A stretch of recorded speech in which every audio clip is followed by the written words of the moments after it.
Hello ladies and gentlemen, welcome to the News in 5.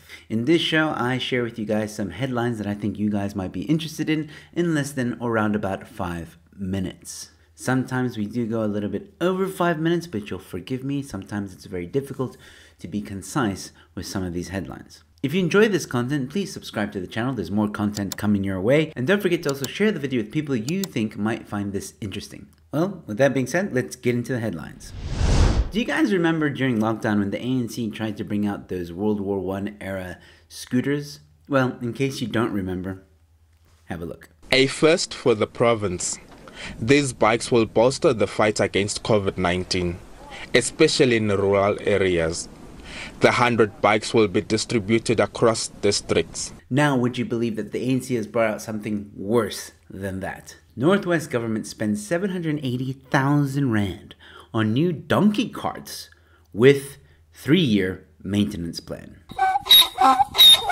No, ladies and gentlemen, this isn't a joke. I feel like I could make a Donkey Kong reference here somewhere. Notice how it says new. But the technology itself is not new. The donkey-drawn carts come in 2 or 4 seaters.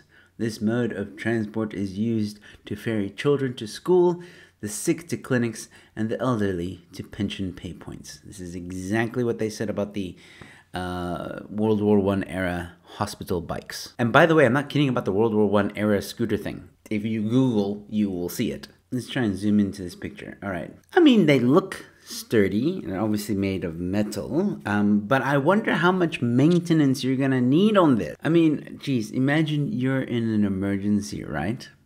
And this thing rocks up and says, we're gonna take you to the hospital. Not getting in that vehicle! I'm gonna be like, just let me die. The Northwest Department of Community and Safety.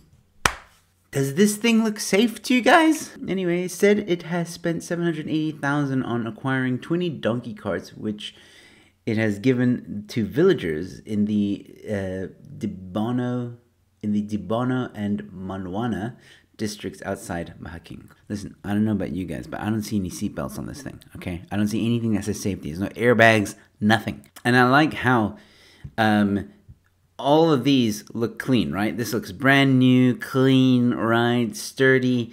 But the driver's cart, look at that. It looks like it's gonna break at any point. Like, it looks like he got that from 1852. Like, it's not... They upgraded the passengers, but they didn't upgrade the driver's seat. What the hell? That doesn't sound super safe to me.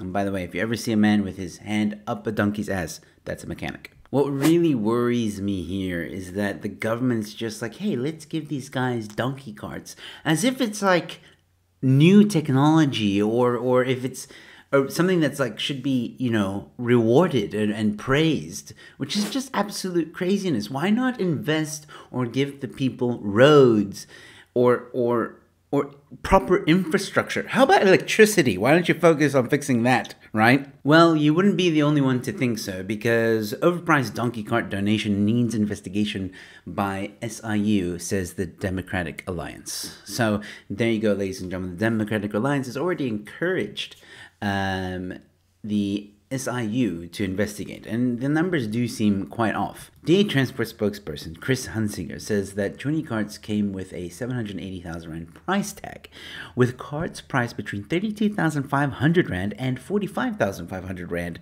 which is highly overpriced. And I do agree entirely with what Hunsinger says here. He said that the ANC government had failed to invest in ambulances and proper transport infrastructure in the province, and patients were now being told to use these donkey carts as a means of transport. This, while cabinet ministers drive around in luxurious cars, the brazen way the ANC government tries to cover up their own shortcomings over the last almost 3 decades through this kind of stunt is sickening.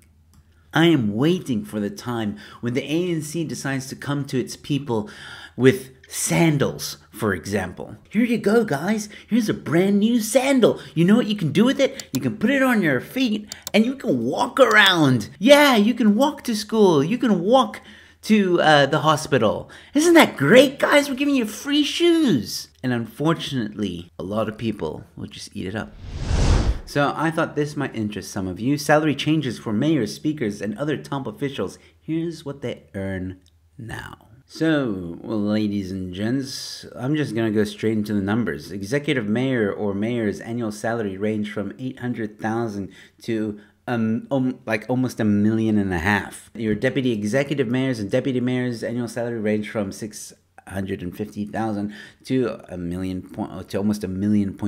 Salary member of executive mayoral committee whip or chairperson of sub council will range from 600,000 to basically 1.1 million. Your salary of a chairperson oversight committee will range from 592,000 to just over $1 million. You get additional benefits, right? You get you get including a motor vehicle and transport allowance. So none of that money that I mentioned there, that doesn't even include travel, right?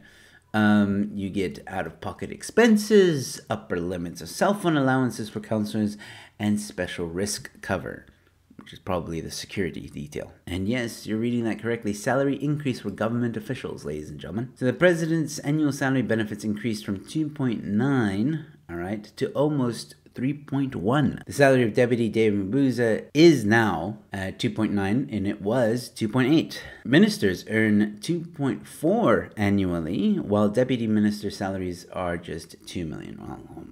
Wow, what a difference. DA leader John Steenhuisen, as the leader of the official opposition, received an increase to 1.6 from 1.6. So he had 1.6 million basically, and they gave him like almost 50K more.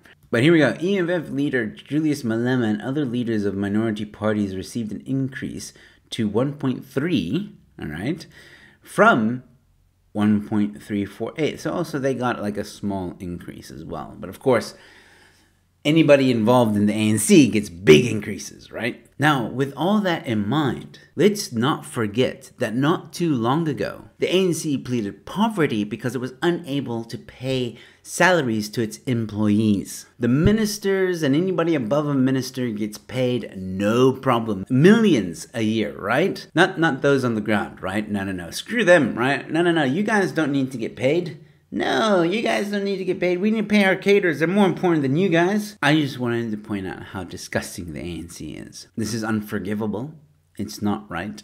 What these ministers and politicians should be doing is halving their salaries so that they can pay some of their employees. What's very ironic about that thought is that, like, if they had done that, if they did do that, it would be great PR for them, and I'm probably giving them an idea right now, but I'm very confident that even if they heard this idea, and I'm pretty sure someone in their circle has told them about this idea, I'm pretty sure that they wouldn't do it anyway because they're too selfish. They don't care. I could walk up to Cyril right now and say, hey, why don't you cut everyone's salary right now for about 2 months in half?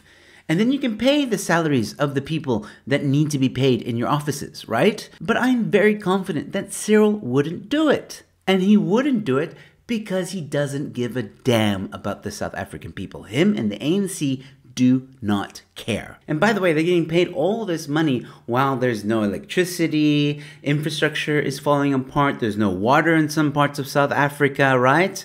And they're giving donkey carts to people in rural areas thinking that that's going to fix the problem. Meanwhile, the law enforcement is falling apart. They don't have cars. They don't even have evidence bags. Their DNA system is falling apart, so there's a DNA backlog. Let's not put money into those things. Let's not put money into infrastructure. No, why would we do that? Who gives a damn about the South African people? And you need to make sure that people hear this message and see the ANC for what they really are. Nothing but money-grabbing pigs. And I hope that most of you will show your disdain for the ANC come 2024. I know I will. And there you have it, ladies and gentlemen. Let me know what you thought of the headlines down in the comment section below. Let me know how you feel about these donkey carts and what you think of the ministers and politicians' salaries. This is your second reminder to please subscribe to the channel. And with that being said, ladies and gentlemen, enjoy your weekend, stay safe, be kind to one another, and I'll see you at the next one. Cheers.